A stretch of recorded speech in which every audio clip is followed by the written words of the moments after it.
We are two women in academia, raising questions and breaking down perceptions from a Black point of view. Welcome to the Black Gaze Podcast. It's your girl, Dr. Porcher. And it's your girl, Dr. Bertrand. Come on, tech genius. Come on in the room. Oh, you told me be still. Yes, please be still. Listen, friend, can I just tell you, God has been like stretching us in this season because we're being stretched because we have been in the College of New Jersey's recording studio. We have been at your house. And now we are on StreamYard and on YouTube, and we are just leaning in and learning all the things. So I just want to say kudos to you because the way you are holding this tech down in the back, come on, countdown, come on, video, come on, record. Like, who want it? Like, I hope y'all watching this YouTube greatness. Okay, who want it? So I'm just proud of us. Like, I'm really, really proud of us. You know what? Can I just say, not only am I proud of us, but I am mostly proud of us because we have released ourselves from the spirit of perfection. Girl. So it doesn't, we, like you said, we done been through several different ways to record.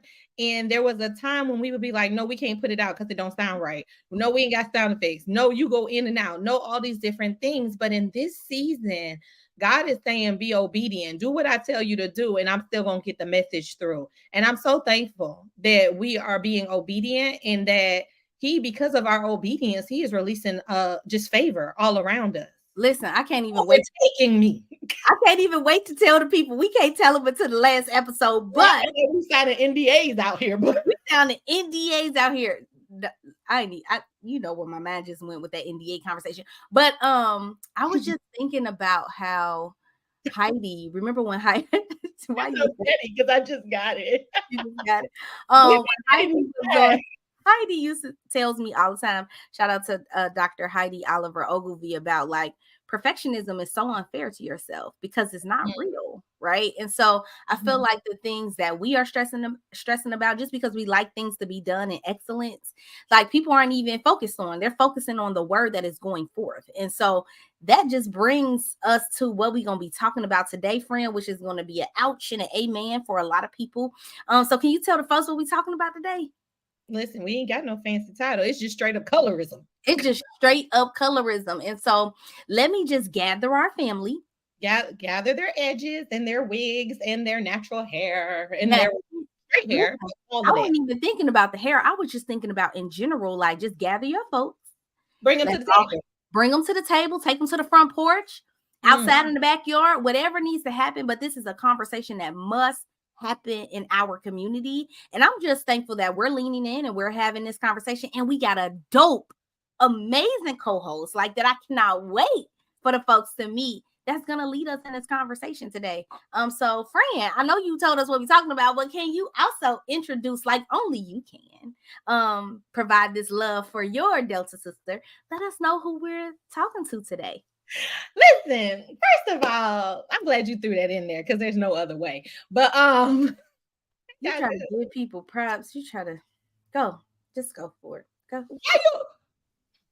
I can't with you, but anyway, we have with us. Can I just say we start with backstage conversations and things of that nature, and you come across people with all kinds of different personalities and spirits and Stop all it. kinds. Stop it. Let me get to my point. I don't cut you off when you talk. No, why'd you have to add that part in? I'm about to go somewhere with it. If you let me go, come on, release me. Come on. So when Reverend Dr. Get it right now. Right, Reverend Dr. Akosua Lesesne came into this space. She just brought a peace. And it was like, you know how you talk to somebody and you know that like I've never physically met you or actually had like a conversation with you in real life, but I feel like I know you, I'm connected to you. And it's very seldom that we get to a space where you meet people who have that energy that is just peace. Yes. I'm going to let you do her official bio, and I'm going to tell you how what you just said aligns to who she is in real life. So so come on, discernment. Okay, so let me give y'all this. Reverend Dr. Lesesne is an educational design leader and creator of a teacher development framework for Black pedagogical genius. She termed the Black teaching tradition, and that is a copywritten term. So and come on, trademark. So don't even try to steal it. So I'm gonna need you to cite her when you use it. Okay. In 2018, she founded the Lesesne Collective Corp. So it's Lesesne Collective, DBA Sisters in Education Circle. And I think you went to that before. Yes, I'm gonna save it for later. Oh, okay. I'm telling I got excited. And Lesesne Agency Learning Village. So Lesesne Learning. Akosua began her educational career as a high school social studies teacher. You know, I love me some social I know studies. you love social studies methods. Keep going. Prior to founding Lesesne Collective and the Sisters and Education Circle and Lesesne Learning, Dr. Lesesne's commitment to upholding historical legacies of Black pedagogical genius for social justice and liberation defined 15 years of work as a teacher, then a district leader in the 6th, 4th, and 19th largest school districts in the nation, respectively, and design consultant serving a wide array of educational organizations and initiatives across the United States, from preschool through higher education, including theological education. Listen, I just need you to pause for a second and put some respect on her name, because I think that when we think about the power of Black educators, this woman has touched every single facet of education. So she ain't new to this. She what? True to this. Okay, I'll let you finish. So Akosua was licensed and ordained by the late and legendary Reverend Dr. Mac King Carter at New Mount Olive Baptist Church. You know we love a new Mount, okay? You know we love a New Mount Baptist. But shut up. Probably like Fort Lauderdale, Florida, and she served under Dr. Carter as an interim minister of education. She is also an ordained elder, Presbyterian Church USA. Dr. Lesesne earned a bachelor's degree from Harvard University, Ivy League. A master's of, she didn't put this, I'm hyping her up because I'm listening, but if she did put it, it's okay too. A master's of arts in teaching from Tufts University, and a doctorate in educational organizational leadership at the University of Pennsylvania Graduate School of Education, another Ivy League. So I'm just like, look what we got here. Listen, look what the Lord has done. Look what the Lord has done. Come on, shout out to Jonathan McReynolds. Before we even bring Dr. Lesesne to the screen, come on, from the back, I just want to take a moment to like love on her out loud. So I don't even know how I found out about her Sisters in Education Circle retreat. I think somebody emailed it to me. At that time, I had just started working at Rutgers. I wasn't making a lot of money. It was just, I was like, I don't know how I'm going to pay for this. And Mo was like, I'm going to make sure you go. And the moment we stepped on those grounds for that retreat, like God was present there.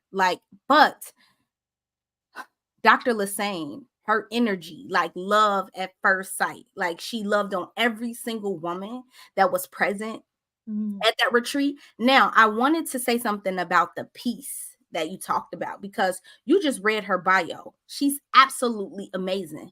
But I didn't know any of this information about her at the retreat, because she took the time to center us. And she is teaching us all a lesson, like her creating a space for Black women to be in community with Black elders and educators.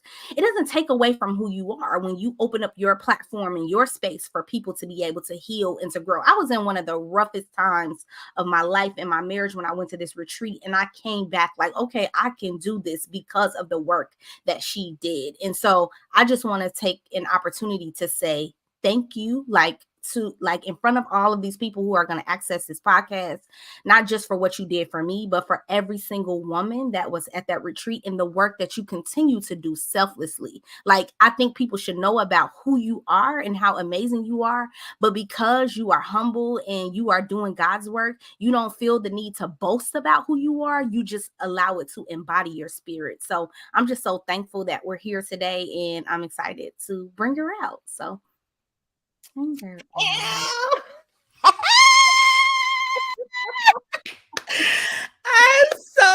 so excited to be here. I'm so excited to be here. First of all, y'all see I got these glasses on. Come on, glasses. And my mascara and my eyeliner before 11:30 in the morning. And and Dr. Porcher is just gonna make me just wipe it all off. I yes, the feeling is mutual. Love at first sight. For all the women, including and individually, Dr. Porcher. I mean, I'm just like, yeah, I don't know who that is, but I love her, and she's here. And you know who you are. There are so many women who have been touched by that retreat that you did. I was in there teaching yoga and doing all types of stuff. I didn't know none of these people. I'm like, they want me to teach yoga. Oh yeah, no, I did a good church style. I was like, yeah, y'all gonna come, but you also gonna serve. Can you sing? Can you do yoga? Can you teach the people how to do that I definitely had that in the registration form. Do you have a gift? Do you have that you can share? Right? Can you? I love it. Yes. Oh.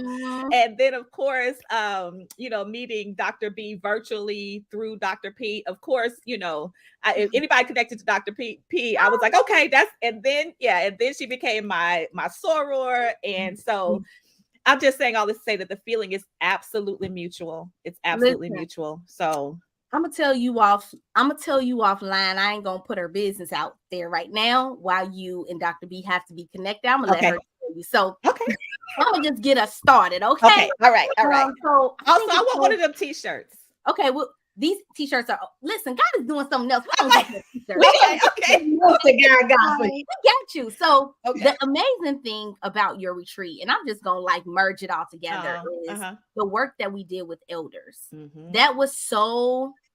Like I'm getting like chills thinking about it, because one, I was raised by my grandmother, and there were other women there who were also raised by their grandmothers, and those are my sisters now that we talk about. But like on this podcast, even in your retreat, you talk us the importance about being connected to our elders, their work that they've done, and how that work can lead us in the work that we're doing in education. And we do the same thing here on the Black Gates podcast. We always open up honoring the OGs, the people who paved the way for us. We recognize we didn't do this by ourselves. Anybody who's saying that, they lying. You said it on the shoulders of somebody. I don't care who it is. You said it on the shoulders of someone. So we're talking about colorism today. And I know this, I was telling Dr. B, this wasn't even something that we talked about at the retreat. It just came up naturally. But you didn't stand up like, hey, we're going to be talking about colorism. It just happened. So tell us an OG who inspired you to dig deeper, to really think about colorism in the way that it shows up in your life. Absolutely. And I'm almost 50, so I got two. I've been here almost a half a century, and so I have two. Okay. The first one is Alice Walker. So the listeners may or may not know, Alice Walker was the first, the one of the earliest people to say the word colorism and define it was Alice Walker. Wow. We may or may not know that. And that was in 1983, though. Like, so think about all the years that colorism had been happening among Black people. And it wasn't until 1983. Of course, people had been naming it, right? But for someone of Alice Walker's stature, and also she's a brown skin. I've never met her in person, but from pictures, she's a brown skin, kind of light brown skin sister. So for someone who doesn't even get like the worst of it, and we'll talk about that scale. But for her to say, no, there's this thing that's happening, and I'm gonna call it colorism. So that was in 1983, and she defined it as the prejudicial or preferential treatment of same race people. So within the community, based solely on their color.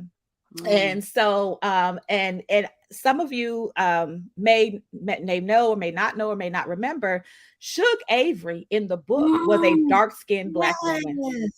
Wow. So we're just teasing some of the stuff we're going to talk in the book, right? The love interest, the one who's supposed to be the sexiest, the center of attention. In the book, she was a dark-skinned Black woman. What had happened? Wow. What had happened? Right? And so I'm going to read a quote from Alice Walker. Again, hard hitting. You know, she came out Alice Walker style, right? Like, no, we're going to talk about this thing. And I need y'all to let this sink in, because I actually learned of this quote recently through my second OG. Looked at my second OG. I had never heard it. So think about all the quotes that we heard from Alice Walker, and I had never heard this one before. This might be one of them amen or ouch moments. But Alice Walker said it, y'all. I'm quoting Alice Walker. She said, I admit it. Alice Walker said it.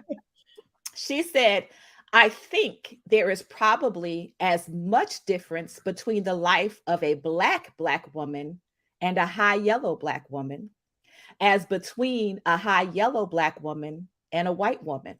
Let that sink in, right? So, because we always talk about the stratification between Black, but she's like, no, I think there's probably as much in this. I'm not done. This quote goes on. I think there is probably as much difference between the life of a Black woman, a dark-skinned Black woman, and a high yellow Black woman as between a high yellow Black woman and a white woman. So we're talking about that.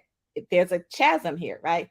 And I am worried constantly about the hatred the Black woman endures within Black society. To me, the Black woman is our essential mother. The Blacker she is, the more us she is. And to see the hatred that is turned on her is enough to make me despair almost entirely of our future as a people. Alice Walker. But just think, I never heard that quote. All the quote, yeah, go ahead. I feel like you bubbling. Yeah. I feel like, okay, so I have to share the story before we get started.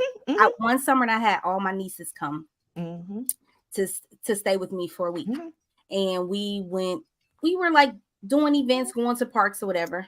And I have a darker skinned niece, and we were dancing or whatever. And two of them got into a tiff.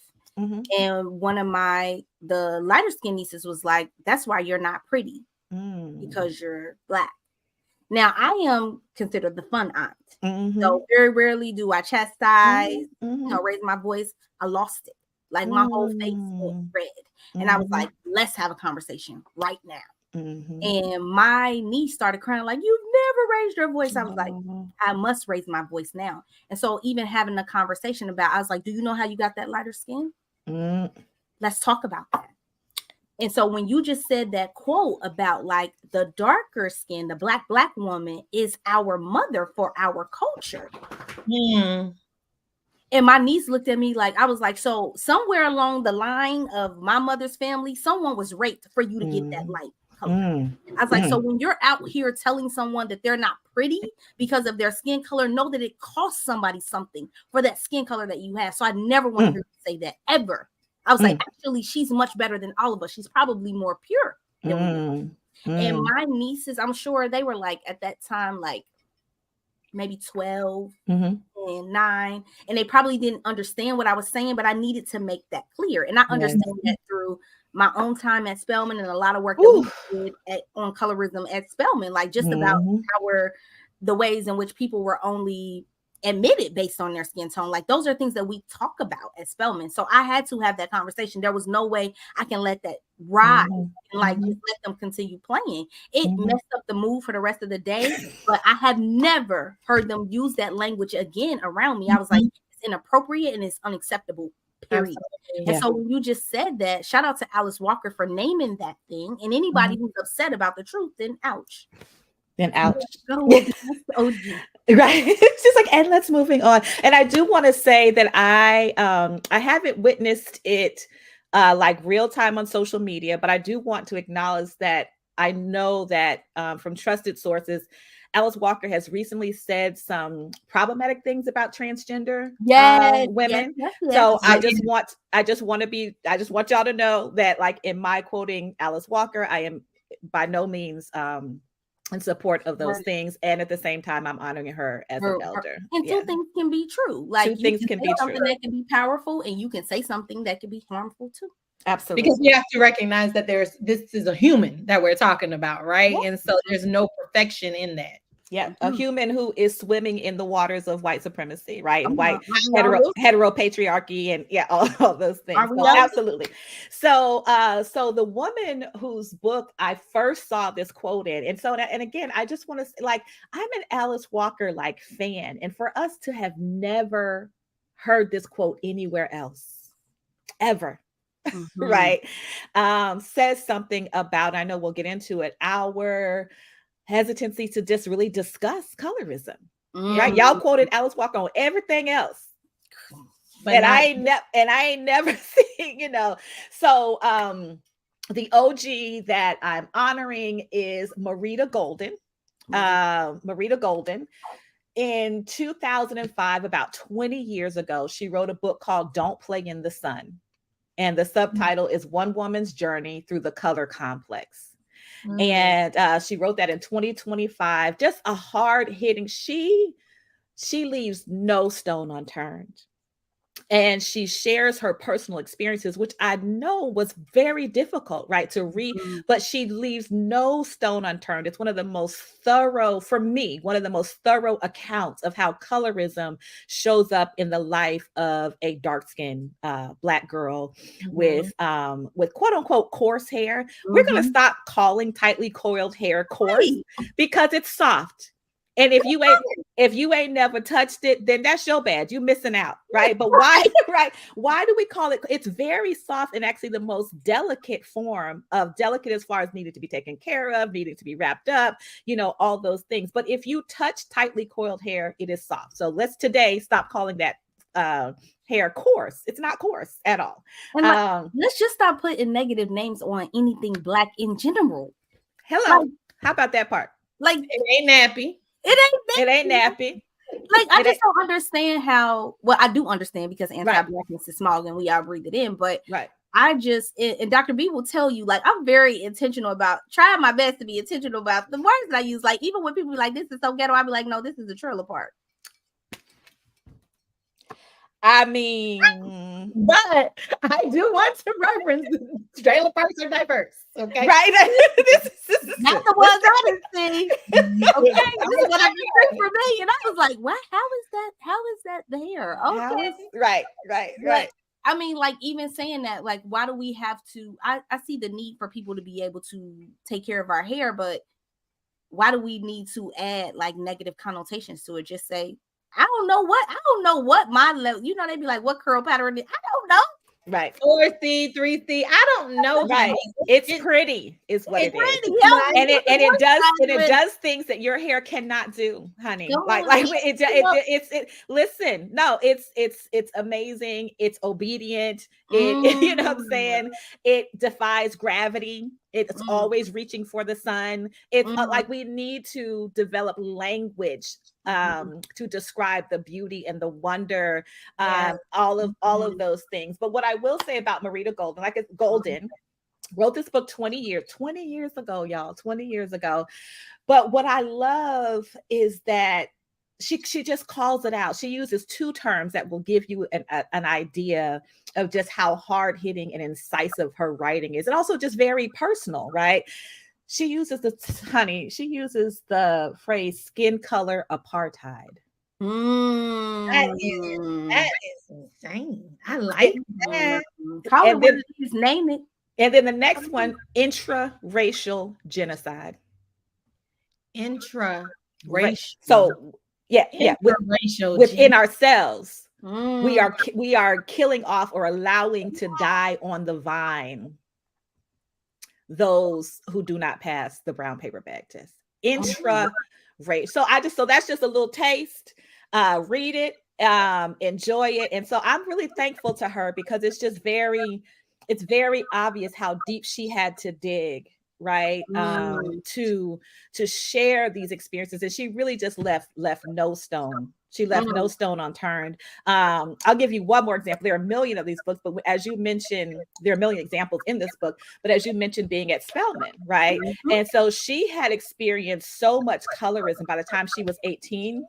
She decided not to even apply to Howard University because she said at that point in my life, I was more equipped to deal with white supremacy than I was to deal with colorism. That is so.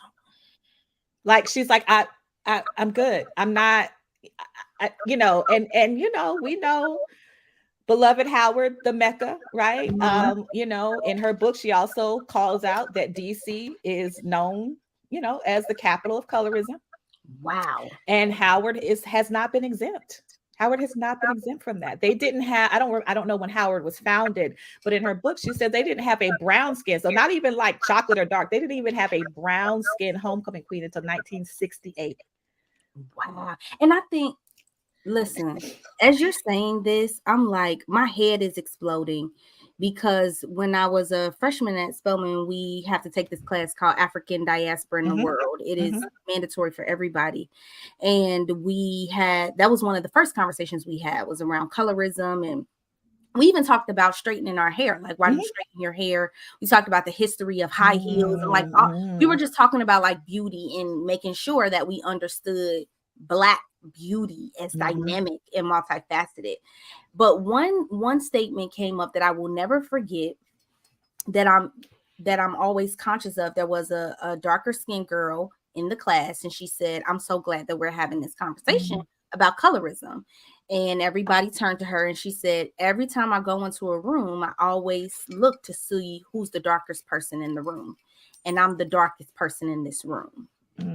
And so she was like, so even when we're having conversations, I'm still in my body and I still have to sort through this. And so even as you're having the conversations about HBCUs, it's also our responsibility to be having these critical conversations about the harms in which we have engaged in that can cause students to show up and be conscious of like, how am I showing up in this room? Not that it doesn't, I'm not saying that Black communities are the only communities that do it. Because you know these happen in white dominated spaces too. But it's our responsibility to be having these conversations, which is why we're having it with you. Absolutely. And it even goes beyond HBCUs, right? I think it also goes into sororities and fraternities that are Black. And there have been, I'm thinking of that Spike Lee joint with the Bugaboo. And then, you know, there's certain sororities that are labeled for light-skinned girls at one point in time.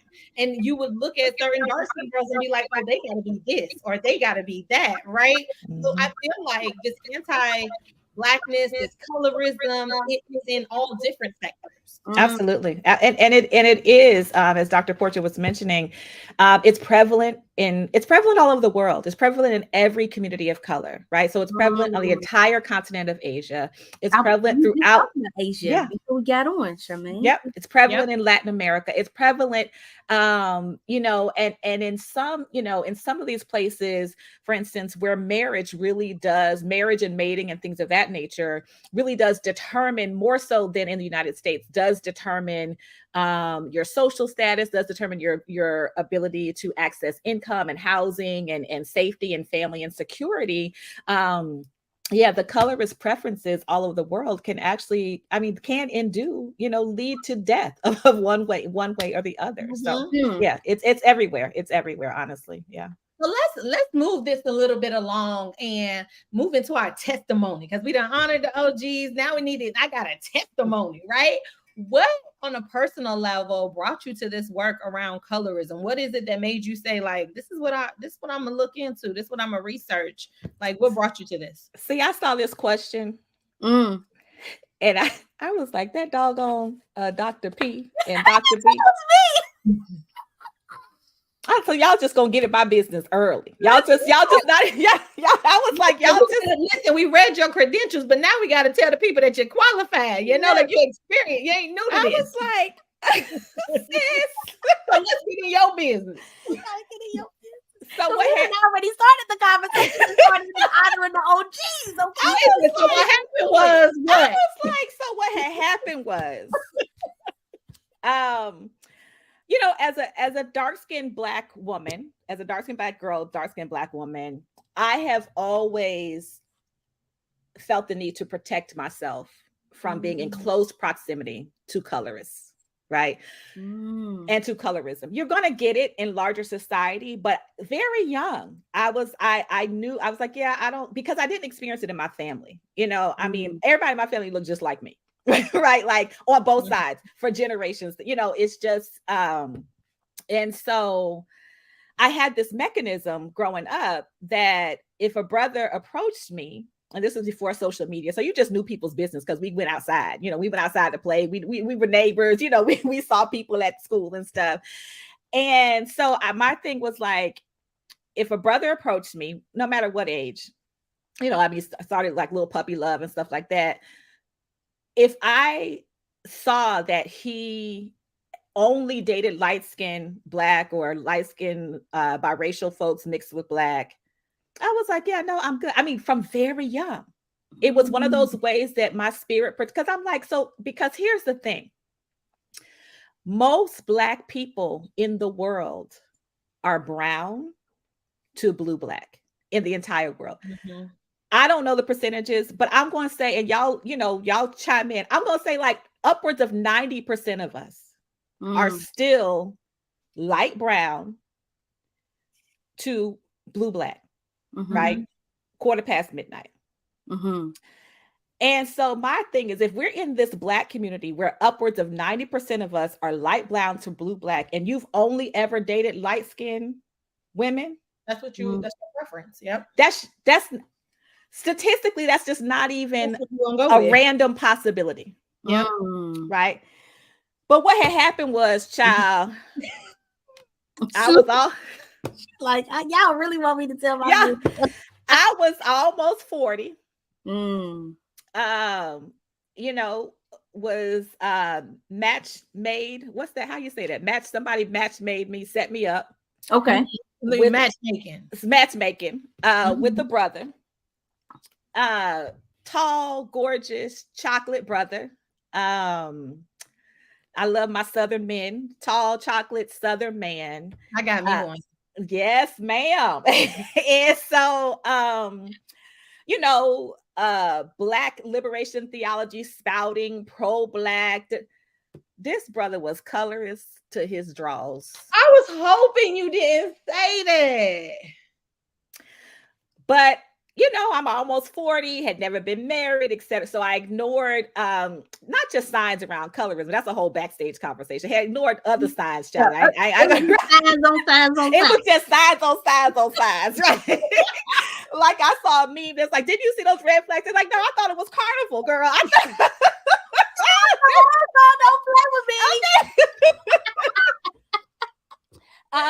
You know, but all of his previous wives, plural, were not just light skin, right? Not just light skin Black, but also light skin Black, and also like mixed with something, right? So that exotic, blues, yeah, quote unquote exotic, because we're the original exotic in a positive way. But you know, that quote unquote other than Black, right? So these weren't just light skinned women; they had to be, you know, mixed with some other kind of indigenous or European something to have this look about them. Ambiguous. And like, right. Just not right. Exactly. I know exactly what you're talking about. I'm going to say this. They ain't look like his mama. Girl, let me put my shoes back on. I always literally say, I always tell my husband, like, I'm always side-eyeing. And I'm not shading nobody. No, not at all. Like, if the women that you are choosing are not aligned to your mother in some type of extent, like there's some self-hate going there. There's something there. And I don't know what that journey has been for them, because they probably got to do that work. But when I see men who are like, and I feel like people can have their preferences, but I'm always looking at your mama, and I'm like, okay, well, why are you making your first love? Your first love. What's your issue with your mama? But that's a story for that's the whole.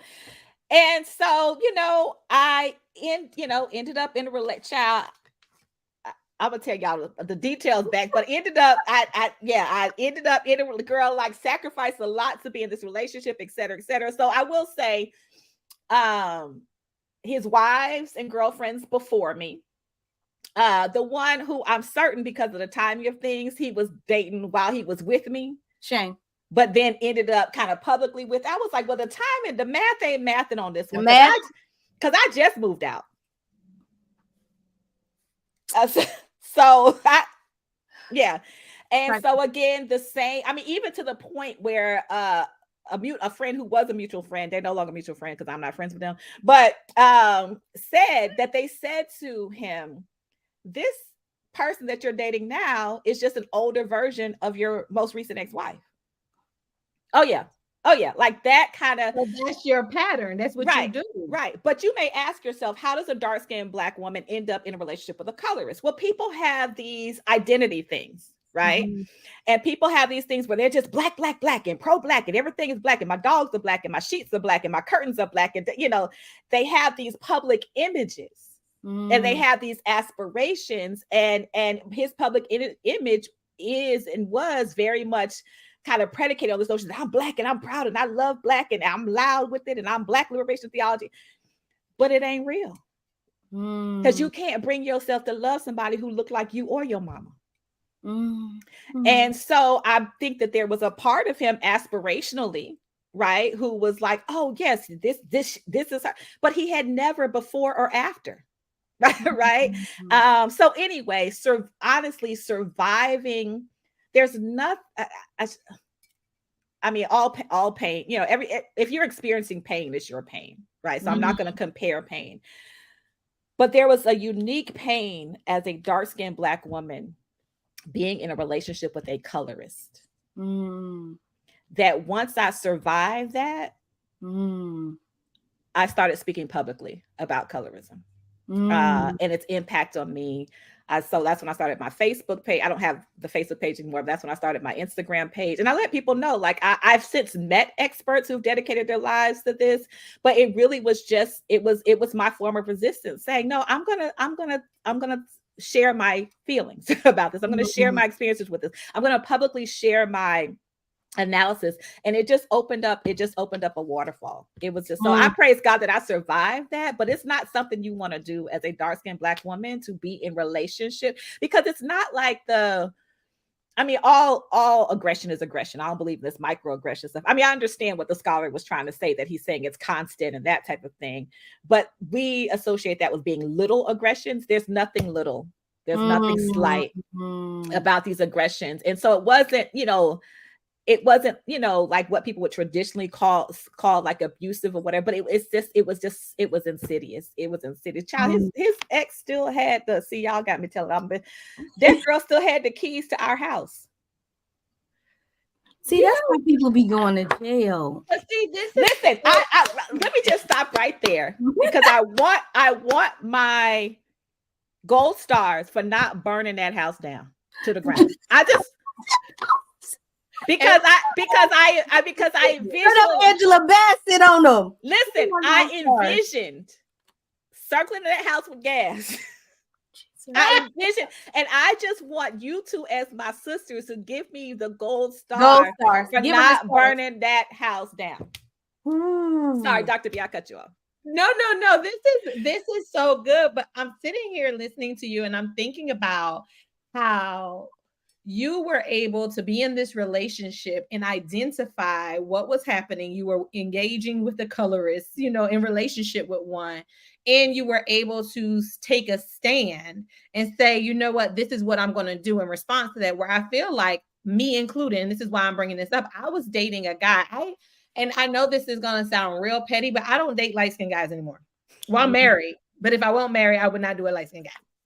And it's not that I'm a colorist, right? But it's because of the relationship that I was in. One of their grandmothers was like, well, you're darker than a paper bag, so you're not the one. She said that out loud? She told him that in front of me, and I heard it. And so she wasn't talking directly to me. She was talking to him. And at that, I'm so silly. I'm like, well, what's she talking about? Because I ain't never heard nobody blatantly say that in my face, right? Right. His mom was my complexion. His daddy was my complexion. I don't know how he ended up in that complexion, but I went through that relationship. And when it was over, I had another relationship very similar with a person. And it was the same type of vibe. And actually, he started dating while he was dating me, a girl of lighter skin, right? And he treated her so much differently. Like I could pick up on it, but I could not articulate. I didn't have the words to say, like, this is what I'm experiencing. Like, these are colorists. There's nothing wrong with me being a dark skinned girl. And what that did being in college is it kind of messed with my self-esteem, because there was guys who were fine. Okay. And they were trying to talk to me. And I would be like, I don't know if they really want to talk to me like that, because I didn't realize that those two relationships had played such a role in how I saw myself. Like I was confident, but when it came to like a guy that was super, you know, fine, I'd be like, they might be out my league. They more so with a, you know, a lighter skinned girl than me. So you really don't understand how internally this impacts you until you start having lived experiences and you respond. And then you're like, so to me, I'm listening to you and I'm like, dang, you was able to catch that while you were in it, while I jumped from one relationship to the next relationship and never like felt like I could articulate that, or I could even come up to why I was feeling the way that I was feeling, and then the impact that it later had on my self-esteem. But I recovered because now my man is fine. Okay. Hello. I'm here for it. I'm here for it. Well, also remember that I was 40. That's true. I mean, yeah, I didn't, you know, and it took me all that time to just eat as express, because y'all know, I mean, Dr. P, I'm expressive. You're very expressive. So it took me all that time. That's crazy. Yeah. You know what I'm saying? But I think too, like the way you show up and like the way my friends from Spelman explain it is just like, you just come in and you swoop. It's almost like you just take your arm and you just swoop everybody in and everybody's protected. That's who you are. So if you met somebody and y'all feeling each other, that's just your arms just come open and say, woof, you under my protection. And that's just who you are. So I can see how it's just like, okay, I'm with this person. I can see some of these challenges, but they're in my protection. We all together, we gonna figure it out together. So I think that sometimes we forget who we are as a people, like down on the inside. That's what we do. Like that's what we do. People could be on the street like, you need some help, baby. Come here, let me help you. You don't even know this person. So I could see how you could be caught up in something like that and feel like, hold on, I know they ain't catch me off guard. I'm usually the what? Right. So, no. I think that's who you are. Yeah, and just also, you know, since y'all all in my business, you know, like since we here now, child, we done turned onto the side road called my business. You know, honestly, Dr. B, I still have that insecurity that you have, that you said that you have. I still have it. I still have it. But I didn't know what it came from, right? Until I'm sitting here at 40 and I'm processing it with you. And I'm like, that's why I was responding to guys like that.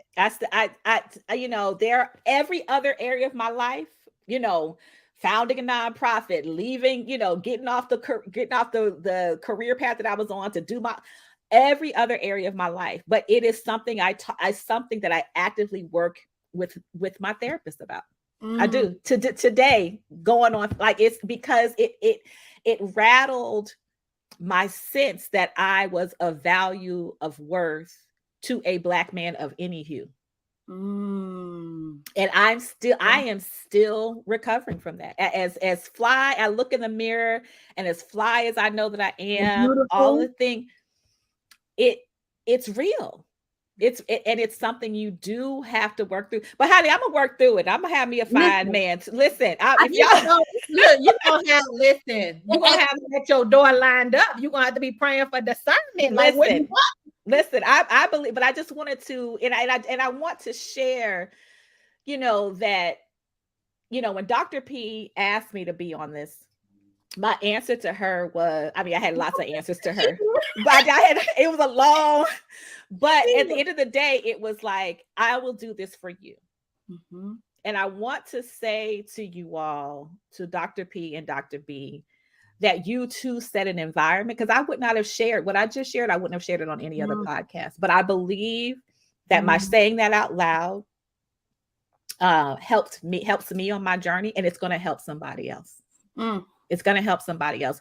But it's something that I have to work through, of feeling that a Black man of any hue would find me worthy, find me valuable, enough to partner. And I'm about to tear up. So I just want to thank y'all for this space, because I believe that there's a reason that I'm sharing this, even though we all on this side street call my business. But we gonna work through it together. I done gave you a little something, but you know what? I'm listening to you, and I know we have like questions and things. I just feel this is the spirit. like it's a flow. spirit. I feel like also you talk about it with relationships with a man or a partner, for those who are in. We're talking about with a man. I can also see this play out in friendships. Yeah. And the ways in which we as darker skinned women position ourselves in friend groups. And that was another experience that I had. The dark skinned sidekick. And that was another experience that I had in college, right? Like, where is my role? And even now as an adult, I ain't gonna leave you out here telling your business by yourself.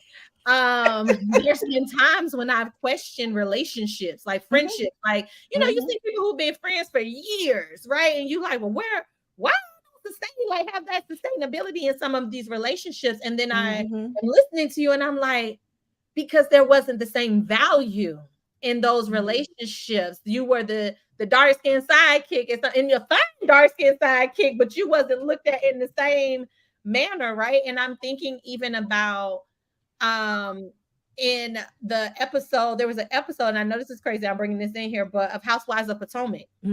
They were talking to Wendy and Candace about how they're treated within that relationship. And it's so crazy because some of the ladies didn't even realize, because they had that privilege of not even realizing that without thinking, you do treat them differently. You do position them differently. That you do that. And so colorism not only shows up, that's my point, in the relationship of dating, but it also shows up in our relationships that are friendships, that are just supposed to be relationships filled with joy.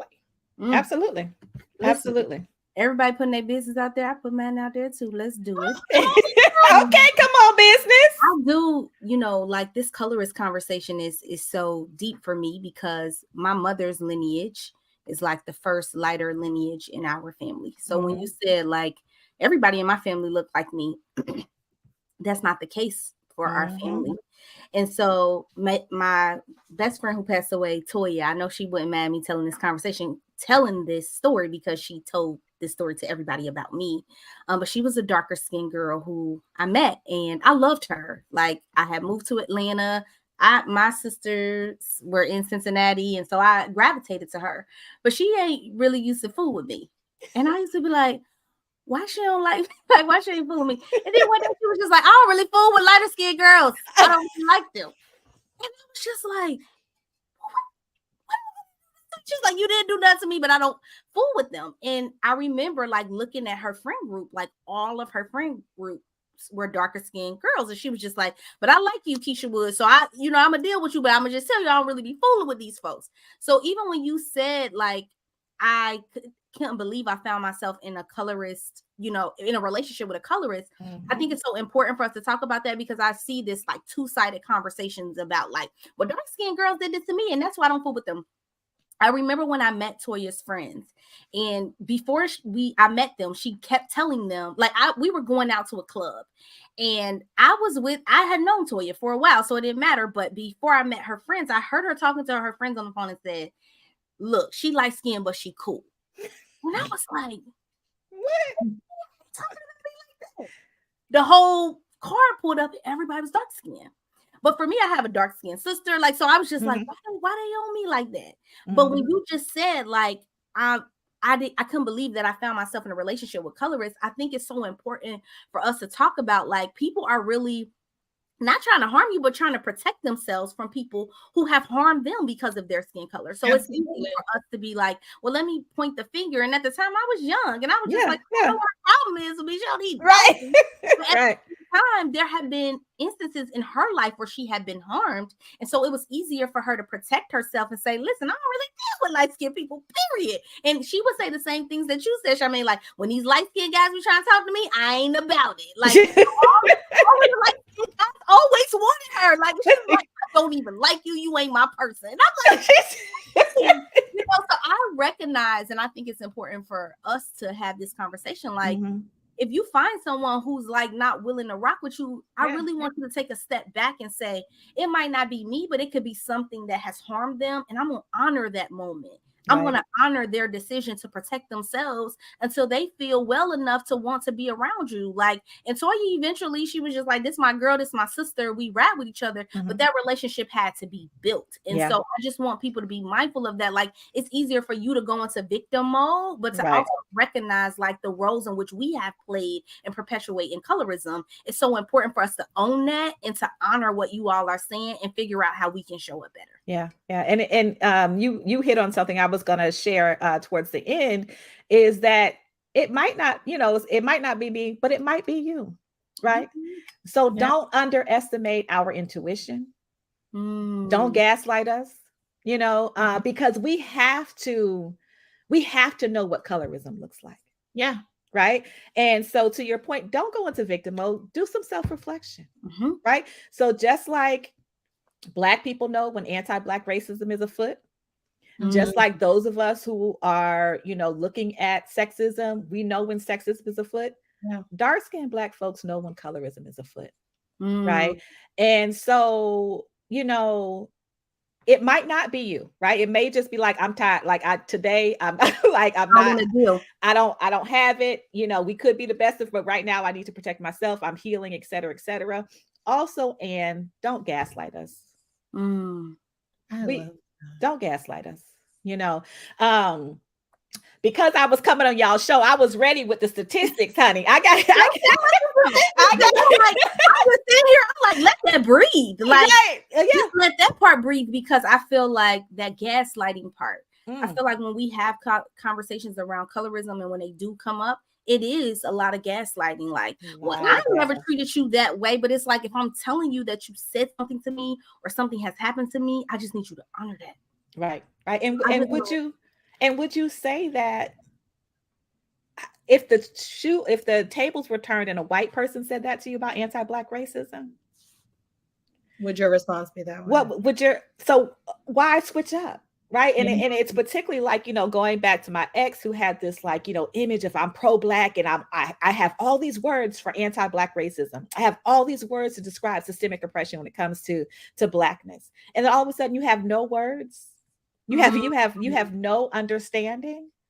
You know what I'm saying? And so I just want to share quickly the definition of colorism, because it goes in here. That was our you all to go. Oh, you co-hosted. Go. I stopped looking at them. I know.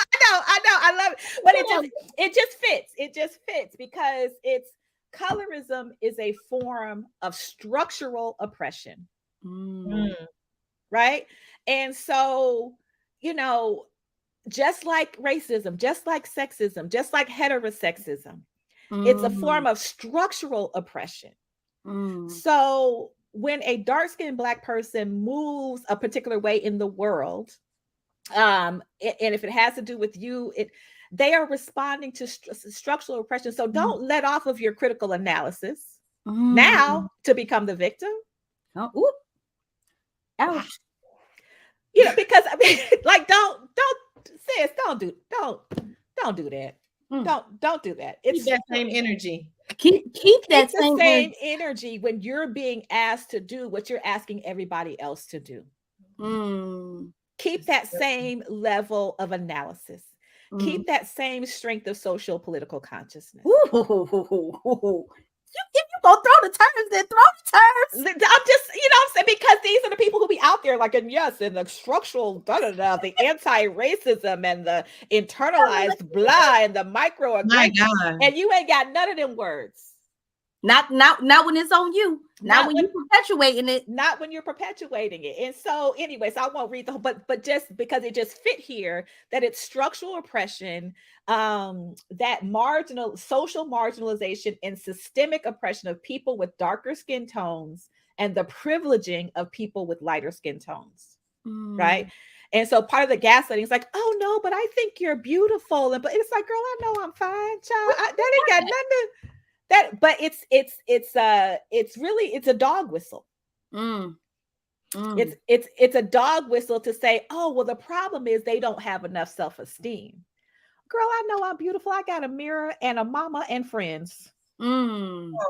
I've never questioned that. It's the structural oppression that marginalizes me, but then don't forget the other part, it benefits you.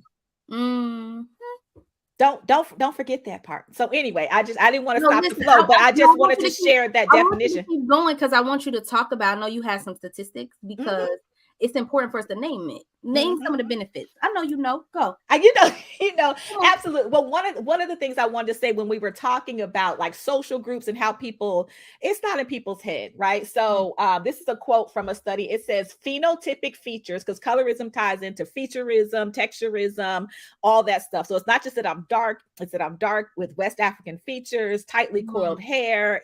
And the more so, the more marginalization. You literally can measure it. Right. Wow. And so it says phenotypic features associated with the social I'm getting excited. Sorry. Y'all. No, take your time. Take your time.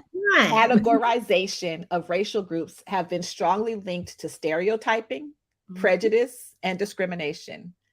Notably, individuals perceived to possess higher levels of Afrocentric features, dark skin, full lips, wide nose. There we go. The quote, coarse hair, have been subject to increased negative stereotyping. Remember, within the race, people allege that they are more aggressive, that we're violent, that we're dirty, that we're poor. This is black on black, sis. So when you talk about those social groupings, it's not in dark-skinned Black people's heads. It's not. Even if this study didn't exist, dark-skinned Black folks' observations for centuries would be enough. Right. But these studies do exist. So again, all the people wanting to cite statistics and blah, blah, I got some statistics for you. I got some statistics, we talking a little bit about education, right? Dark-skinned Black girls. Let me find my stuff, honey, because I had it for you. I had it for you.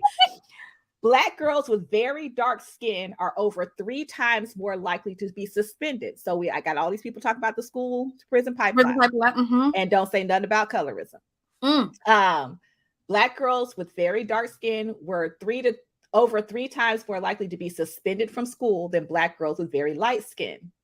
As skin tone darkens, the pay gap shifts. Yes. Let me give you an example, right? Because sometimes we talk about, it's a color problem. I mean, we tell you it's a race problem. It's really a color problem, right? Give you 2 examples. Dark-skinned Black people make hourly workers, $11.72 per hour, right?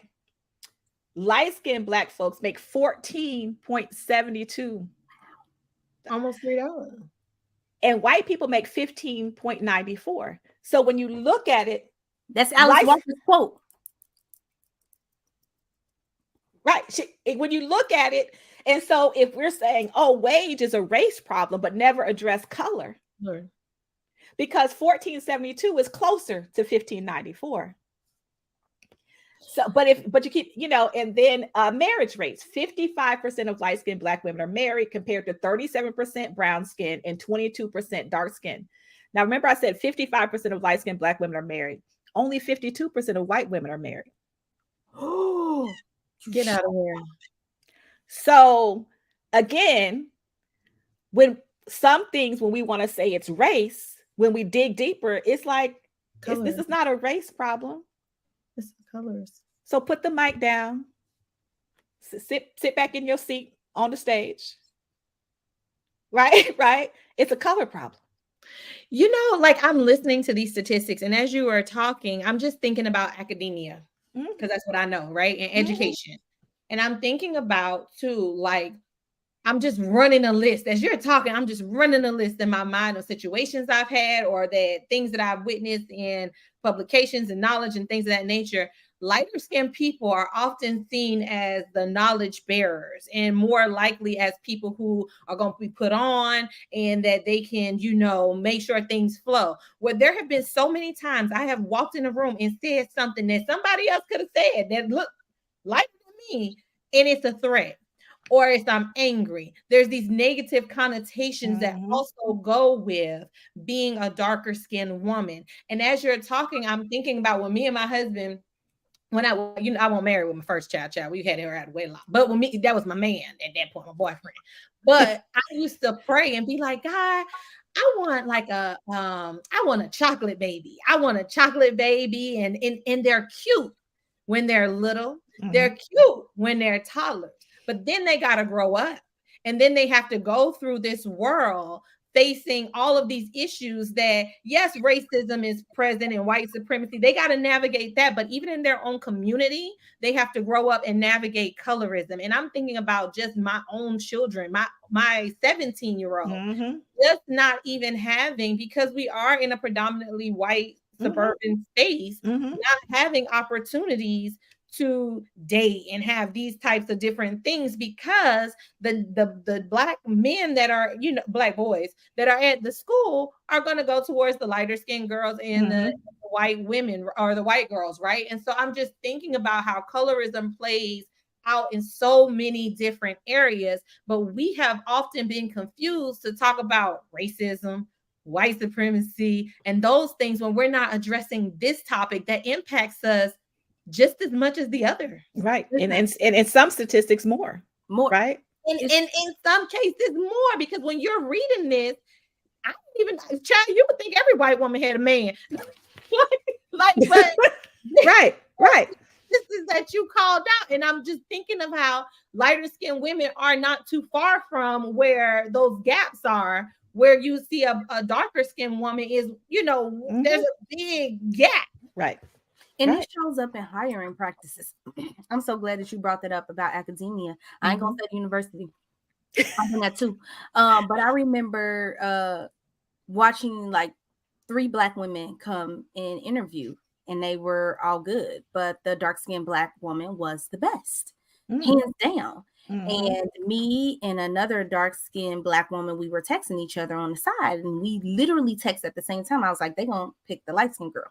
I was like, because physically, she needs the aesthetic. She needs the aesthetic. And then I didn't miss the opportunity to also tell her, I meet their aesthetic, which is why they chose me. I said, but you know what? When they got me, they was like, this is not the type of black woman.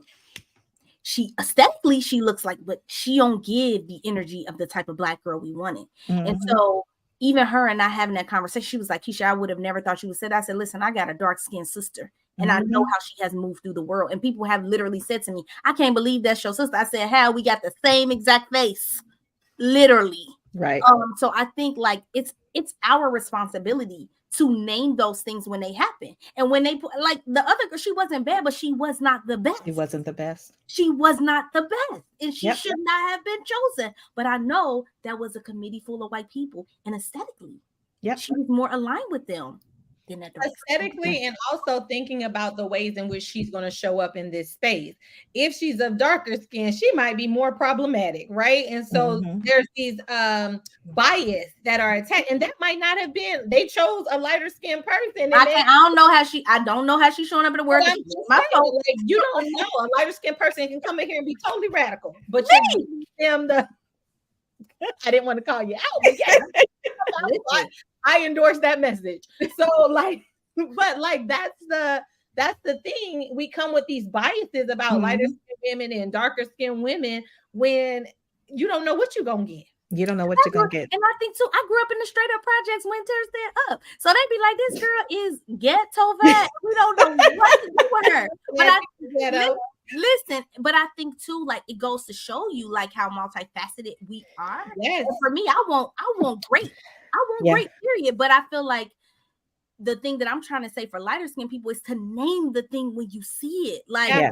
don't miss the opportunity to be like, well, I'm just gonna whisper it to myself. No, I want you to find the dark skinned girl in the room that you know was harmed. And if you have the opportunity, I wasn't on that committee, because if I was on that committee, it wouldn't have went down like that.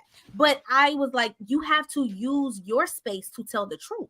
Mhm. You gotta tell the truth. Like, Mhm. and I'm not hating on any other Black woman. I'm just telling the truth Right. of what happened. So if you see these things happening in your friendships and relationships, my husband will tell you, I have asked him, like, I noticed all of your friends, but a few, they got lighter skinned girlfriends, wives. What that's about?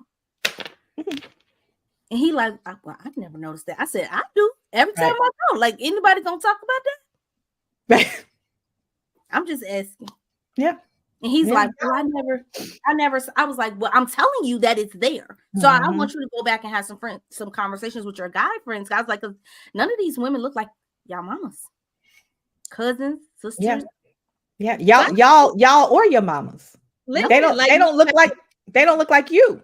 No, they don't look like you. They And that's look like you. interesting. Yeah. That's what I'm saying. We're not trying to hold you hostage. This conversation is this conversation has made us even forget the interview questions. But I feel like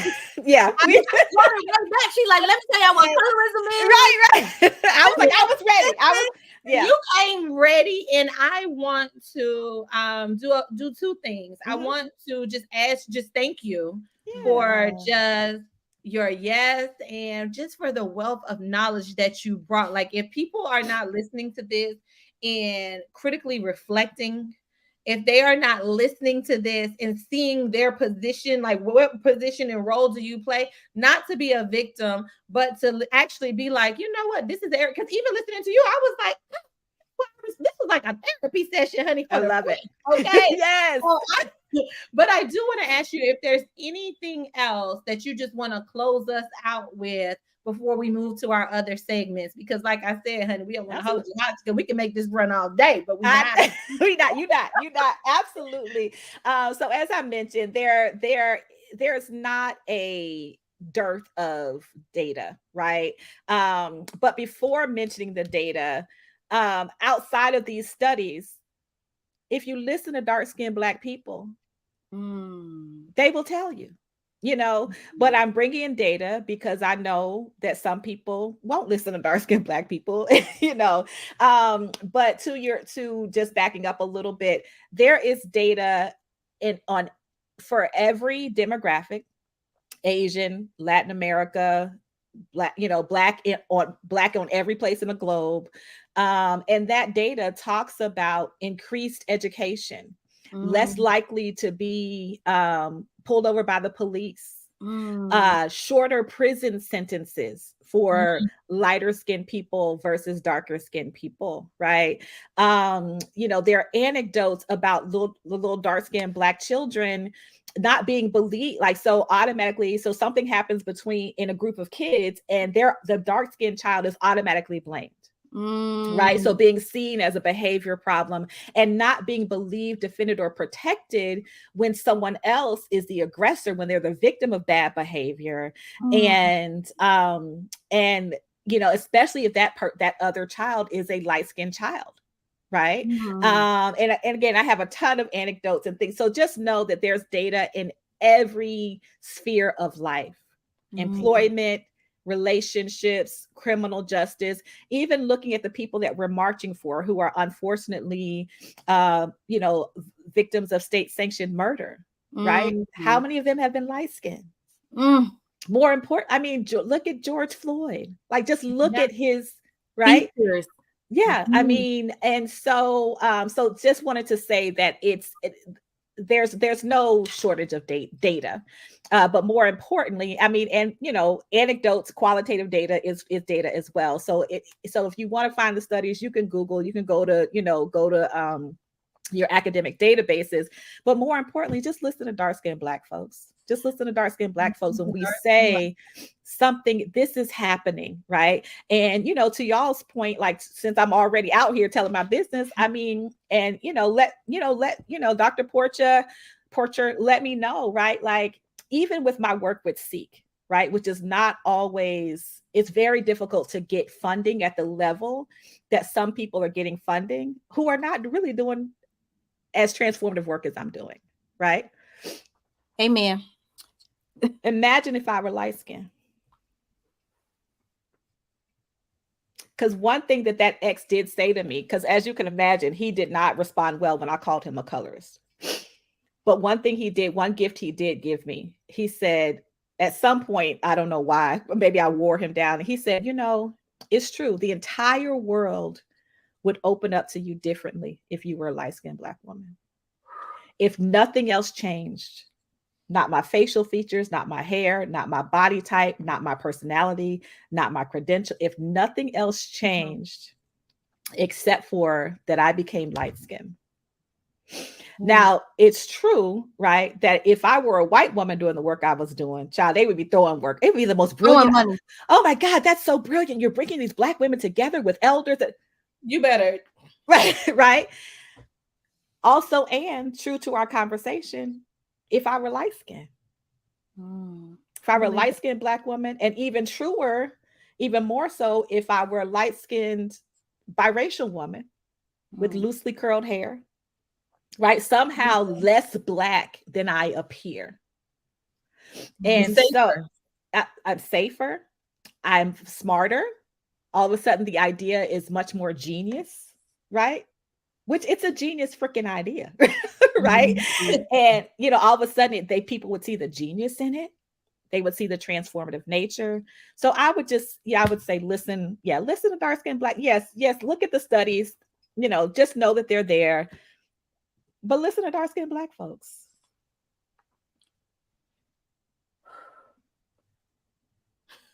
You just said that. And I can't help but think about the projects and organizations I've been a part of that's gotten all of this venture funding. Mm-hmm. They're lighter skinned women. Mm-hmm.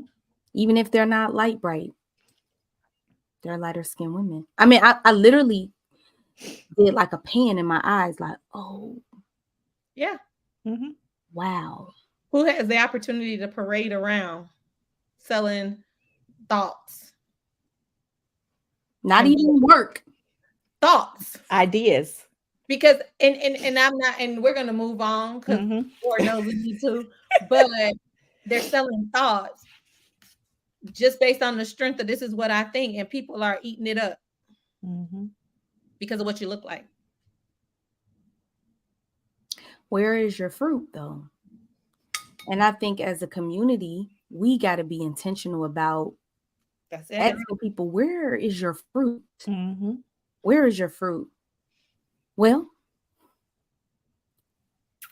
you did exactly what I knew you would do. Just wreck the whole church. So I don't got much more to add to that. So I'm gonna just ask you, go to the next segment. Let's go ahead and get the pastor some water. Get the pastor some water.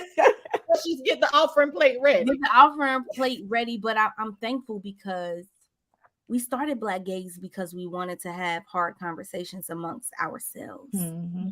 And we had Black Joy this season. Don't play with us, you know, but we got to have colorism conversations too, right? And that's how we heal. That's how we get better. This is about liberation. We're not playing. And this wasn't an easy conversation for any of us, but we all going to be better. We're going to be healed. So we read your bio. You doing the work. But we want to know, we have a segment on the Black Gaze podcast where we ask you, what you doing with your life? What you doing? So what you reading? What Ratchet TV, if you watch Ratchet TV, what you listening to? Like, what are you engaging with in your life that you want to share with people right now? Absolutely. So I'm ready. Yeah. So I'm 5 minutes to get off this podcast. I know. I'm looking for a glueless lace front afro. Because my cousin, listen, so I wish I had the pictures, honey. I have this huge lace front with tightly coiled hair. Oh, it's part down. It's gorgeous. It's gorgeous. But honey, I ain't know the glue. I didn't know you had to first go to somebody, pay them a couple. Sis, and my girl is good, honey. There don't be no lines. Listen, come on. I turn heads when I wear that. When I had to call my cousin, I said, okay, well, now I just want a round fro, but can you make it a glueless? I can't do the glue. No, yes, you need to do. So we got to talk offline. Okay. She got this little adhesive that's not glue. Something. Let's talk. Something that I don't have to go to somebody and pay them a car payment to put it on. Car payment. I just can't. I respect your work, but come on. I can't. So I mean, my girl is good. I would recommend her, but I ain't got it like that. And also the eyelashes. Your girl ain't never learned how to put the eyelashes. I can't even do the magnetic eyelashes, honey. I can't. Magnetic one? I can't. I tried. I can't do neither. I tried. And so was. I can't. And so that's what I'm trying to do with my life. I'm on the YouTube videos. I'm like, listen, because I was trying to get the locks to rest. And honey, I look good in them coiled wigs, honey. It's a whole, I gotta find a name for them. So there's that.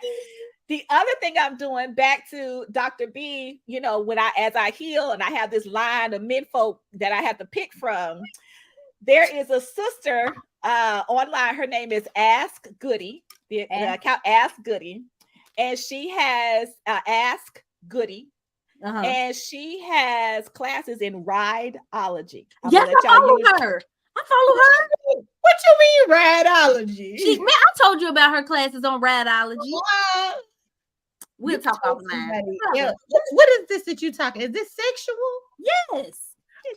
Oh. Because I feel like I was like, oh, there are other levels to it. I'm a student. Levels to it. I'm a student. When you have the party, invite me. Okay. And I feel like I strive for excellence in every other area of my life. I don't understand why, because when I meet y'all brother-in-law, I want to, engage. I want to engage him intellectually, spiritually. You know, he's going to be politically astute. We're going to engage. And I feel like if Dr. Ask Goody is showing sisters, yes. So then you know where I heard about Ask Goody at? Where? What is her name? Mayel, the curl box. Oh, yeah. I don't know. He hosted she does virtual sessions too. She's hosted a virtual session for Black moms. Yes. And literally her social media was blowing up like it was the best thing they ever did. It was like, if you think you know, you have no idea. Yeah, no. So that's what I'm doing with my life. I can't wait for her to come to Charlotte. She hasn't come quite to brought her workshops to Charlotte yet. And then in that same vein, my line sister, Dr. Katina Kennedy, gives, classes on different types of orgasms. Oh, I didn't know that. She's turning 50. She's turning 50 and she ain't playing. I'm not. I feel like there are areas. Invite me to the party. Information. Yes. Her name is Dr. Katina Kennedy. She's a Delta. Come on. Scholarship, service, and sister. I feel like that fits in there. Honey, and I feel like that fits into service, sisterhood, all of it, and scholarship. Listen, I'm trying. And then my last one, there's a book called Sensual Faith. Sensual Faith. She's a preacher. Her name is LaVon Briggs. I don't want to misrepresent her work, so I have a little statement here. The book, it says, it's an invitation for women to discover a healthier approach to spirituality and sexuality that centers pleasure rather than shame. Come on. She's a body and sex positive preacher and author. So I'm gonna let y'all chew on. Yeah, I'm gonna let y'all. I think that the church needs that though. Yeah. Have you heard of Candace Bimbo? Yes, of course I have. Read that red lip theology, honey. Yes. Yes. So y'all ask what I be doing.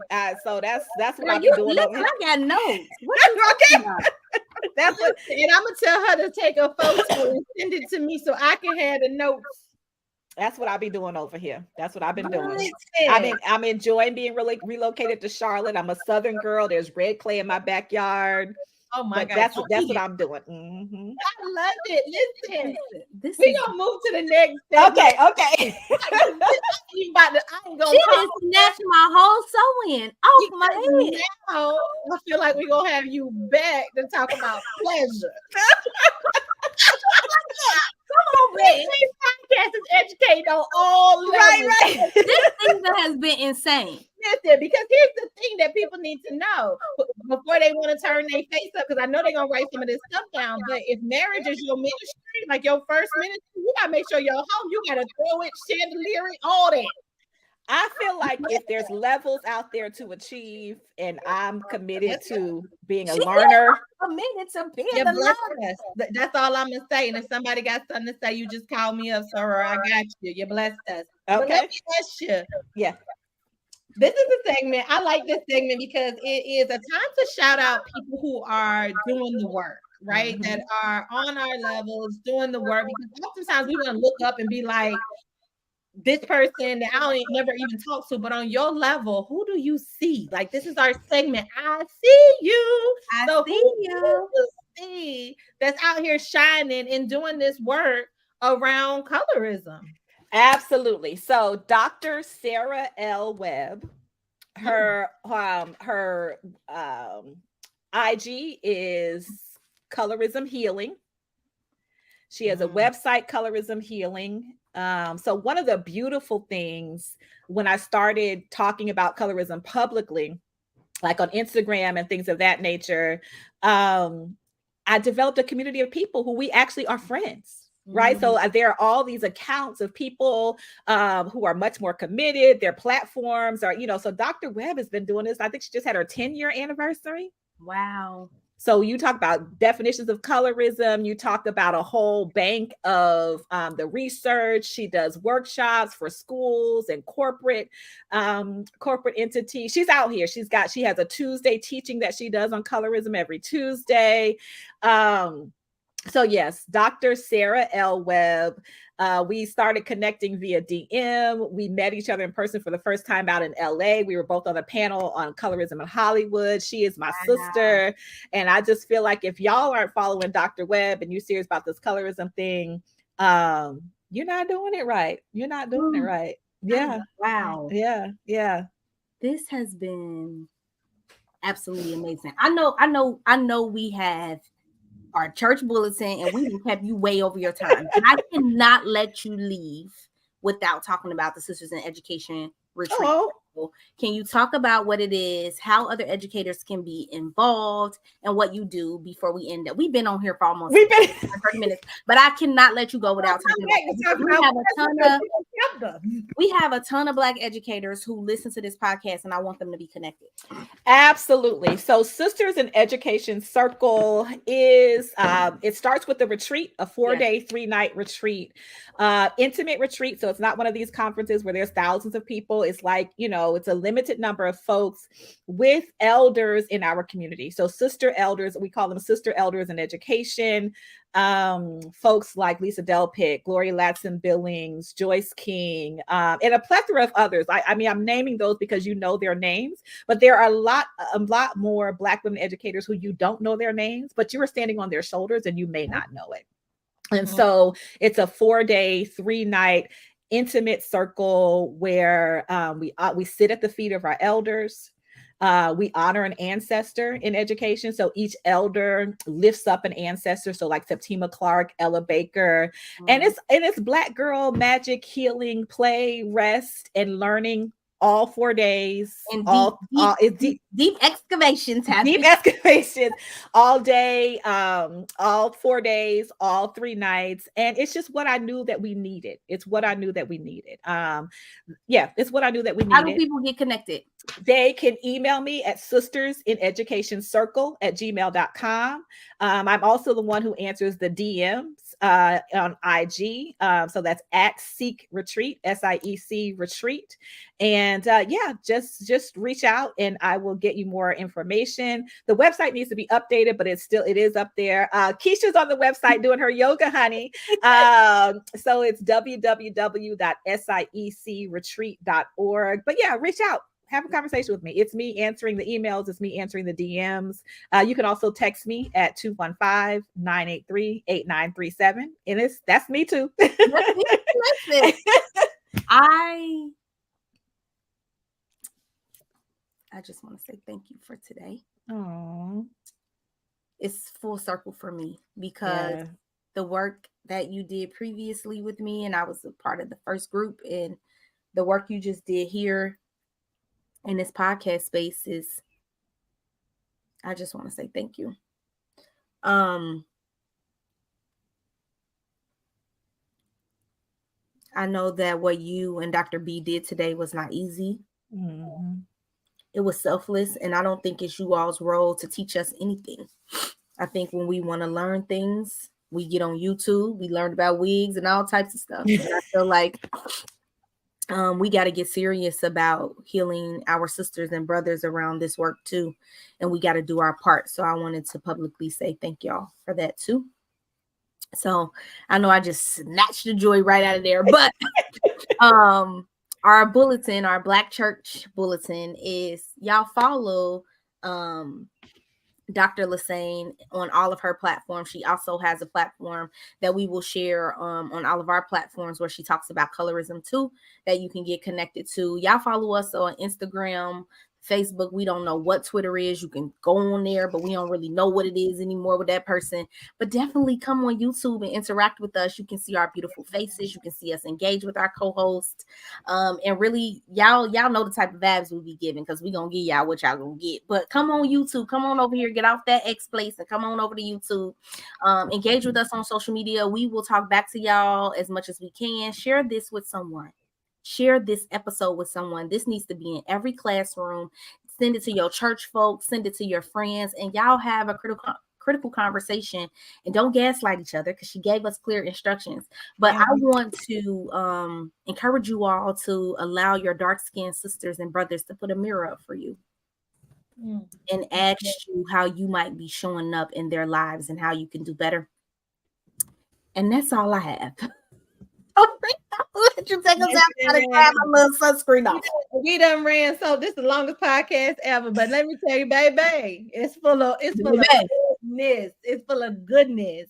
And I just want to thank you, Reverend Dr. Lesesne, just for your yes and who you are and what you brought to the table, your vulnerability, your honesty, your checking us with the sweet Claire Huxtable, Michelle Obama spirit that you spend on it. I just thank you. Okay.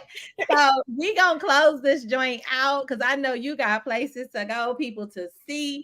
So all I would like for you to do is just follow our lead. I am gonna go, Dr. P is gonna go, and then you are gonna go. Okay. Okay. And make sure you give us your whole full title too. Give it to us, okay? Okay. All right now. So it is your girl, Dr. Bertrand. And it's your girl, Dr. Porcher. And it's your girl, Reverend Dr. Akosua Lesesne, founder of Sisters in Education Circle. And we out. We out.